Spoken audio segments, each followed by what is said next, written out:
Então vamos lá, irmão, vamos dar sequência, né? Essa é a segunda parte do vídeo sobre a cura das maldições hereditárias. Bom, o que nós temos visto em algumas práticas reais desse tipo de orações? Existem algumas orações que você começa fazendo lá na 12ª geração, 14ª, e você vai até chegar à nossa geração.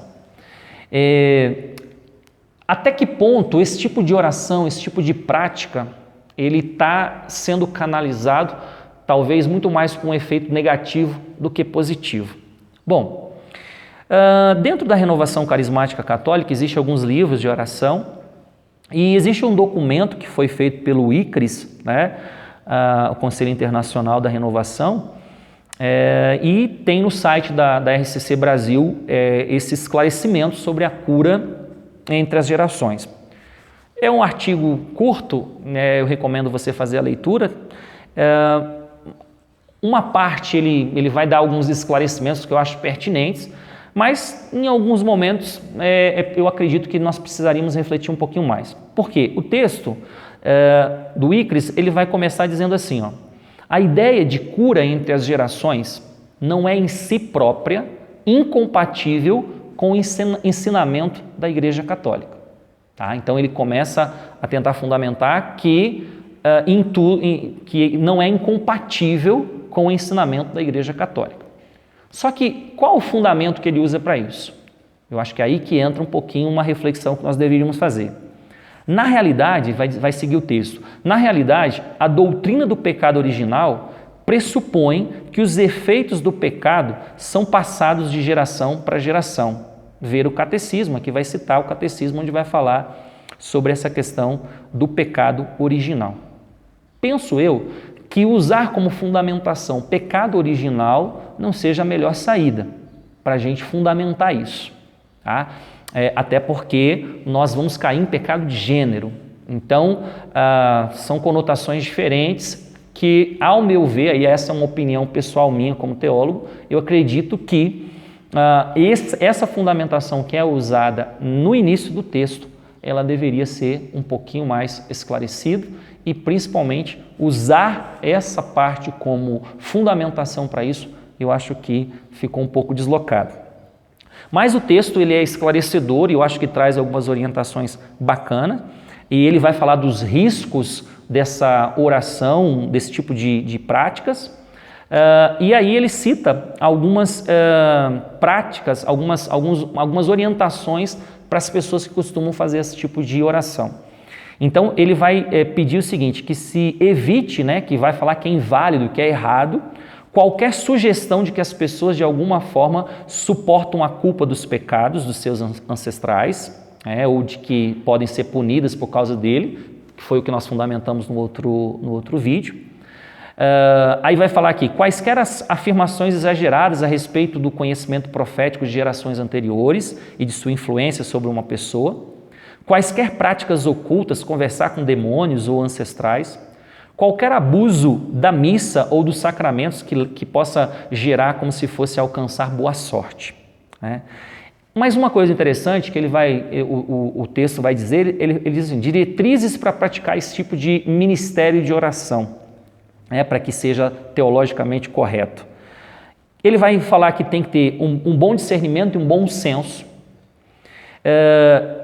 E eu gostei muito desse final, onde ele fala assim, seria prudente, o texto vai dizer assim, seria prudente limitar a oração a somente aquelas influências de gerações passadas que podem ser confirmadas pela memória ou história da família. Então olha que interessante isso. A palavra maldita, uma maldição lançada, uma palavra quando ela é dita com poder, ela mexe no psíquico de uma pessoa, seja uma palavra de maldição ou uma palavra de bênção. Então, quando se trata de algo que foi vivenciado por nós sabemos o quanto que, às vezes, um pai amaldiçoa um filho, o quanto que a rejeição de uma mãe no ventre materno, a rejeição de um pai ali, de um filho, isso tudo traz realmente consequências para a vida e até para um relacionamento. Então, aí eu acho interessante que entra muito a questão da cura interior, né? Que eu sou, assim, adepto e defensor de que nós precisamos muito mesmo é da questão da cura interior, que o que as pessoas precisam literalmente é a cura interior. E aí ele vai falar então que seria prudente limitar a oração somente àquelas influências de gerações passadas que podem ser confirmadas pela memória ou história da família. Aí você buscando ali entre parênteses, você pode confirmar aquilo ali. Então aquelas práticas, né, de você começar na 14ª, 15ª e vai rezando, até é engraçado porque algumas pessoas já falaram para mim que foram rezar por elas, orar pela pessoa e começaram na 15ª, quando chegou nela ela já nem queria mais receber oração. Então eu acredito que o texto nesse sentido ele traz também luz para esse tipo de prática.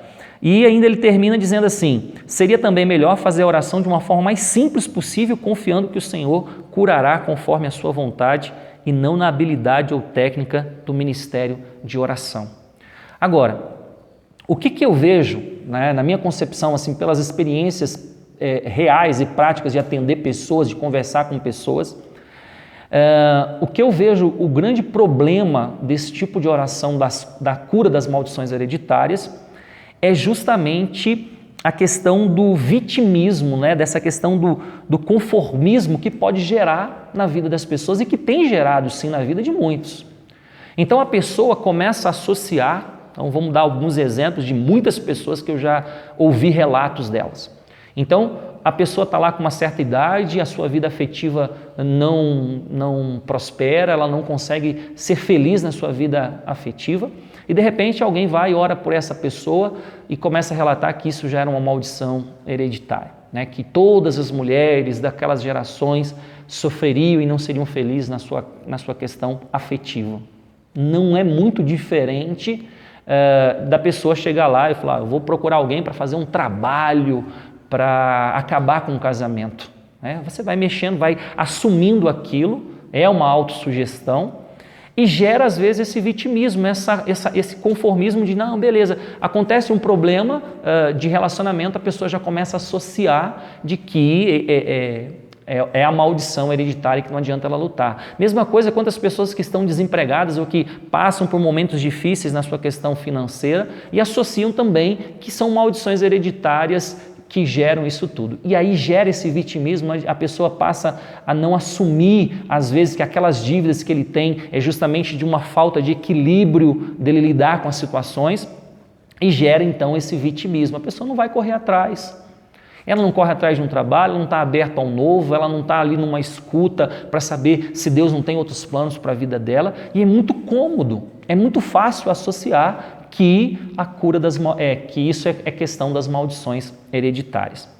E uma coisa interessante, que mesmo que essas maldições tivessem sido lançadas, é preciso a gente entender e aprofundar muito nessa questão da cristologia, nós temos que compreender muito essa questão de que a nossa fé é cristocêntrica e principalmente eu acredito que nós deveríamos nos debruçar sobre o evento Jesus Cristo e entender de fato o que nós ganhamos com a paixão, morte e ressurreição de nosso Senhor Jesus Cristo.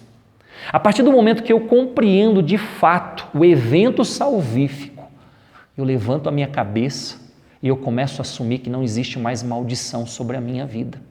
Eu começo a assumir que todas as maldições que supostamente tenham sido lançadas foram cravadas na cruz do madeiro. E eu acho que é essa compreensão que nós temos que ter, para que a gente não caia nesse vitimismo e que possa usar talvez de uma maneira bem restrita esse tipo de oração, mas que seja uma oração saudável, que não leve a esse tipo de prática, que eu tenho certeza que muitos já presenciaram esse tipo de relato.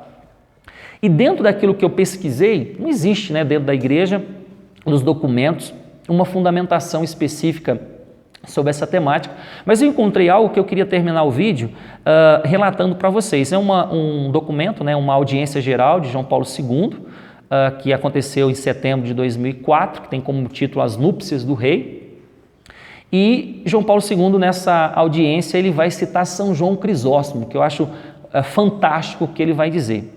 Ele vai dizer o seguinte no texto: São João Crisóstomo tece a seguinte aplicação cristológica: o primeiro Adão foi cumulado de uma grandíssima maldição, mas o segundo, de grande bênção.